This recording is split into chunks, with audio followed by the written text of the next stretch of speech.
From Washington, this is VOA News.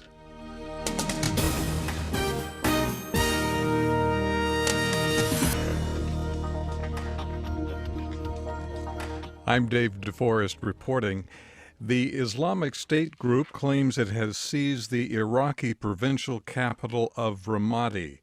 That would give the militants their largest victory this year. In Washington, the Pentagon has refused to confirm the IS statement, saying only that Ramadi remains fluid and contested, but others, including a spokesman for the governor of Anbar province, said the government soldiers are fleeing the city.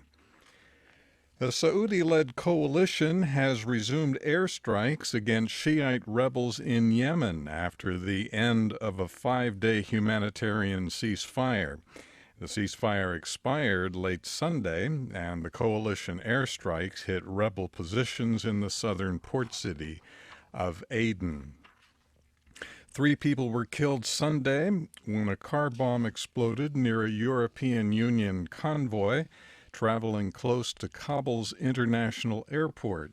The Taliban claimed responsibility for the suicide attack. A British security contractor and 2 women bystanders are dead. Dozens of people were wounded. Burundian President Pierre Nkurunziza has made his first public appearance since a coup attempt last week. At a news conference Sunday at the presidential palace in the capital Bujumbura, the president did not mention the failed coup plot or protests over his bid for a 3rd term in office.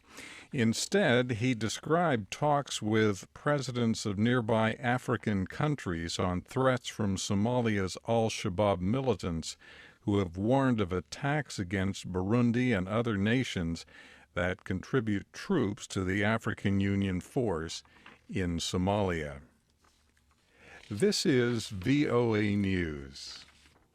Pro-Israel demonstrators and Israeli police fought Sunday with rock-throwing Palestinians in occupied East Jerusalem.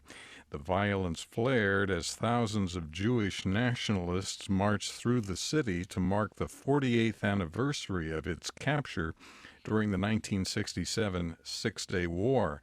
Several police were reported injured, and at least 6 Palestinians were arrested in the confrontations. Macedonians rallied in the capital Skopje on Sunday with more than 20,000 protesters calling for the resignation of Prime Minister Nikola Gruevski. Pressure on the leader has been building since a wiretapping scandal broke earlier this year, prompting questions about how tightly the government there has controlled the media, judges, and elections. The nation's opposition leader is vowing that the demonstrations will continue until the prime minister steps down. Ukraine says 3 of its soldiers were killed and 17 wounded in fighting with pro-Russian separatists in eastern Ukraine. A Ukrainian military spokesman said 2 of the deaths occurred from a mortar attack near the town of Slitgodarsk. Meanwhile, U.S. Assistant Secretary for European and Eurasian Affairs, Victoria Nuland, is in Moscow for meetings with Russian officials in a new bid to try to implement the truce. She is also meeting with non-government Russian groups during a 2-day visit.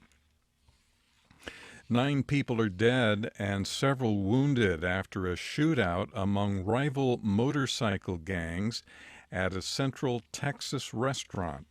The violence erupted shortly after noon at a busy Waco marketplace along Texas Interstate 35.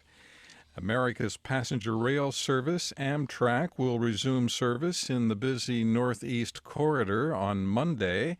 Service was halted last week following a deadly train derailment near Philadelphia. Amtrak President Joseph Boardman said his crew has been working around the clock to restore service along the route between Washington and Boston. Tuesday night's crash killed 8 people and injured more than 200.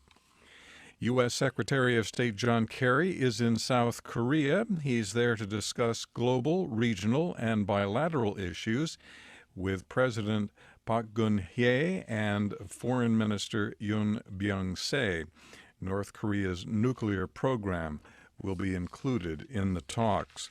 Malaysia launched new talks with its neighbors Sunday, trying to resolve a deepening crisis concerning refugees stranded at sea on boats that no nation appears willing to let come ashore.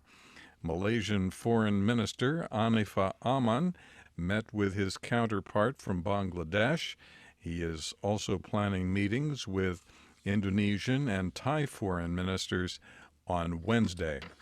From the VOA News Center in Washington, I'm David Forrest. That's the latest world news from VOA.